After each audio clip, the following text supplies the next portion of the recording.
Assalamualaikum warahmatullahi wabarakatuh. Perkenalkan, saya Ingrid Tiasningrum dengan NPM 2108262601006. Di sini saya akan membahas mengenai gangguan panik. Jadi, apa itu gangguan panik? Gangguan panik adalah suatu kondisi mental yang ditandai dengan serangan panik berulang yang terjadi secara mendadak dan intens.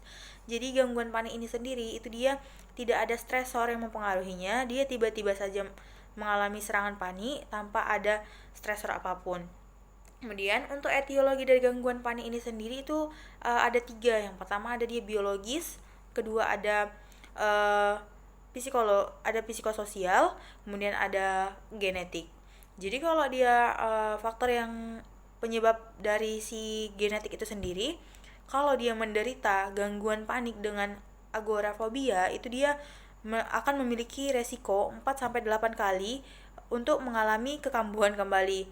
Kemudian kalau dia di faktor biologi itu misalnya seperti adanya abnormalitas struktur dan fungsi dari otak. Kemudian untuk psikososialnya itu seperti dari lingkungannya, faktor yang mempengaruhi dari lingkungannya. Kemudian tanda dan gejala dari gangguan panik ini sendiri, biasanya pasien itu mengeluhkan jantung berdebar-debar, kemudian perasaan tercekik, kemudian ada dia berkeringat, kemudian tremor, kemudian ada dia palpitasi, sesak napas, nyeri dada, kemudian penurunan konsentrasi.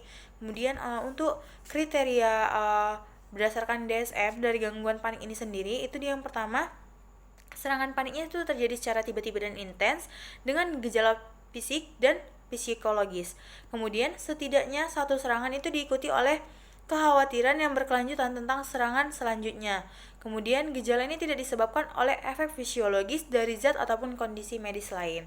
Nah, untuk tata laksana dari gangguan panik ini sendiri, itu yang pertama ada farmakoterapi, umumnya diberikan SSRI, di mana SSRI ini sendiri salah satu contohnya ada fluoxetine, kemudian ada sertralin.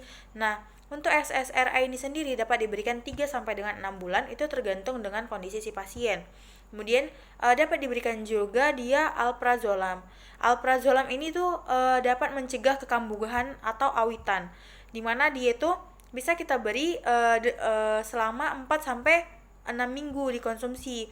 Lalu itu akan diturunkan dosisnya secara bertahap. Kemudian ada juga dia psikoterapi. Psikoterapi ini ada dia terapi relaksasi dan terapi kognitif. Dimana untuk dia terapi relaksasinya sendiri itu dia pasien dapat kita bilang dia untuk tarik nafas dan buang nafas itu selama 10 menit dilakukan sebelum tidur dan sesudah bangun tidur. Itu gunanya untuk mengurangi dari gangguan panik dari si pasien.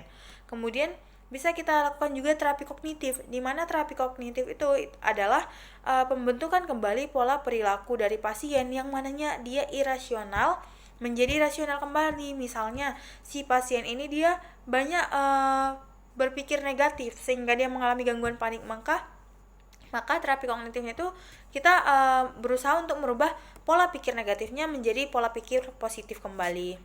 Kemudian untuk prognosis dari gangguan panik ini sendiri itu secara umum prognosis jangka panjang untuk gangguan panik ini bagus. Namun jika tidak diobati segera maka itu dapat menyebabkan disabilitas. Mungkin sekian presentasi dari saya. Apabila ada kata yang salah atau kekurangan saya mohon maaf. Assalamualaikum warahmatullahi wabarakatuh.